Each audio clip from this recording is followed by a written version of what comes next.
Morning, it's your favorite nobody. The time is 07:05 a.m. and I've been up for the last hour, about to go to the gym. I kissed a girl once and I actually liked it. But on a serious note, I hope you're doing well. Last night I finished playing through Diablo IV, at least the campaign. We ended up around level 54-55, playing a werebear druid. My first ever playthrough of Diablo IV. I enjoyed it a lot. Diablo IV stands in stark contrast to Diablo III in more than one ways.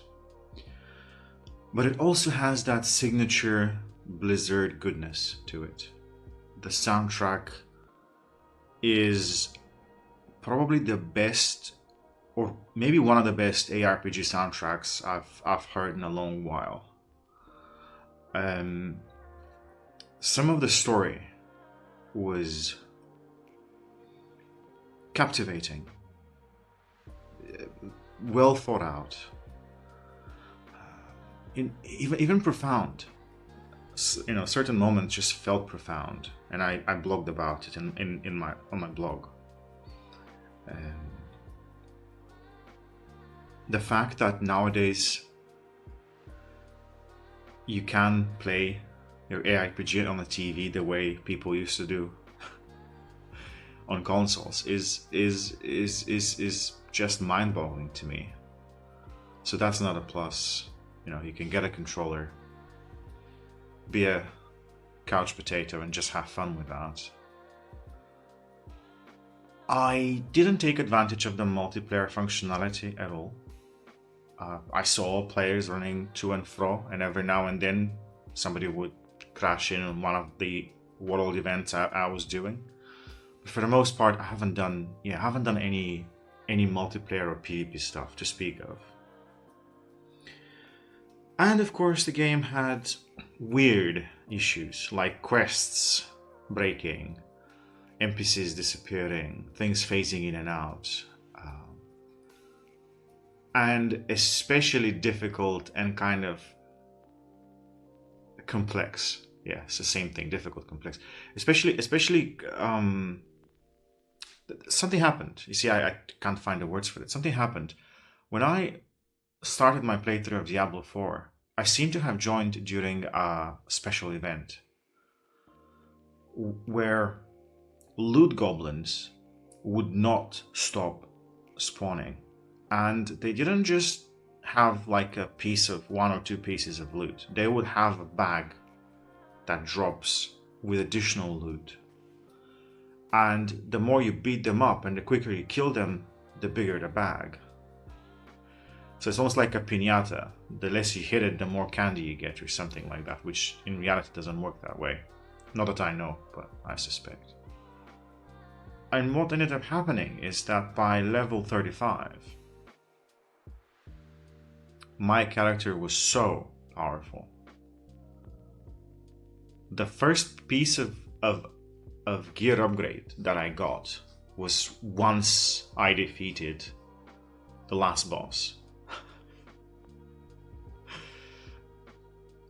Also, that's the first time I died in the game. In the many hours I played, it's the last boss where I died 3 times, and I'm not gonna spoil why. You'll have to figure out if you haven't played yet. And this is what I want to say. I think overall Diablo IV is a fantastic game. If you just want to experience it for the story and the world and the soundtrack, I am glad I didn't buy the game when it launched, and I'm also sad that the Vessel of Hatred is coming out next month. And it won't be on Games Pass. But I'll wait. I'll stay in my wallet, and then hopefully one day I'll see that bundled up with Games Pass, and I will return to the world of Diablo to experience the continuation of the story they have.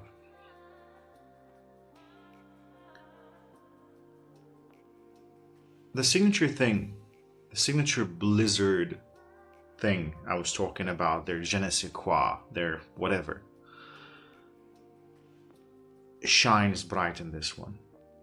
It stands out. And I jokingly remarked that should Blizzard stop making games, they can make animated movies, and they'll be some of the best. And the story itself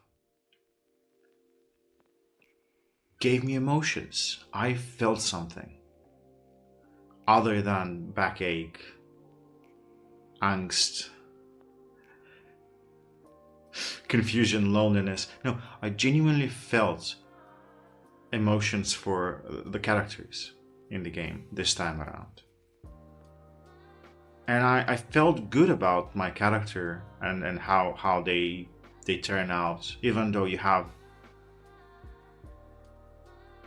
no say in how they reply to characters and how they interact with them. So it's an RPG light. But then I thought about Path of Exile in general, just Path of Exile. Try to imagine, try to recall if there are any aspects of it that worked on me in the same way as Diablo IV. And I couldn't quite think of any. I think the universe of Rayclast and the universe of Path of Exile is beyond harsh. It's hardened. It's hard-boiled. I couldn't for the life of me recall any single event where I felt a bit of emotion at all. And I suspect maybe in a season, maybe somebody can point me to something. And if you are watching the video and you can think of an example, please do. I could read as well, but I just can't be bothered. But Path of Exile 2 is around the corner. Early access, free to play. Visually, I think it will rival Diablo 4. I don't know if story-wise it'll do the same thing as Diablo 4. I don't think it can. And also, I don't think cinematics-wise it can do as well as Blizzard does. But I don't see how Diablo 4 can sustain a large player base with that sort of competition. I just don't see it.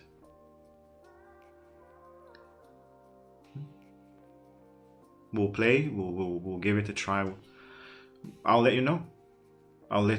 But that's all I wanted to say. If you haven't played Diablo 4 and you somehow have access to Games Pass Ultimate, please do yourself a service. Spare some time. Stay a while and listen to what the Blizzard folks have to say through that game. And for those of you familiar with their games, you'll feel right at home in some ways. I don't know what the future of Blizzard is. StarCraft is dead, in a way. World of Warcraft continues to expand on the story, but I don't think it has nearly the same oomph as what it used to be way back when. It's not dying anytime soon, that's for sure. Diablo as a franchise seems to be heading in the right direction, but the content is sparse. The lack of offline functionality or LAN functionality is a problem. And obviously the game needs higher computer specs, so that too needs to be taken into account.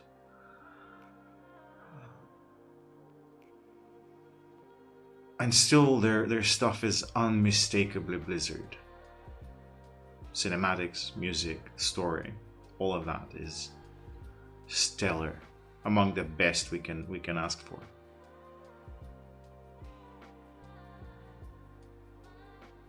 Yeah, give it a try. Give Diablo 4 a try.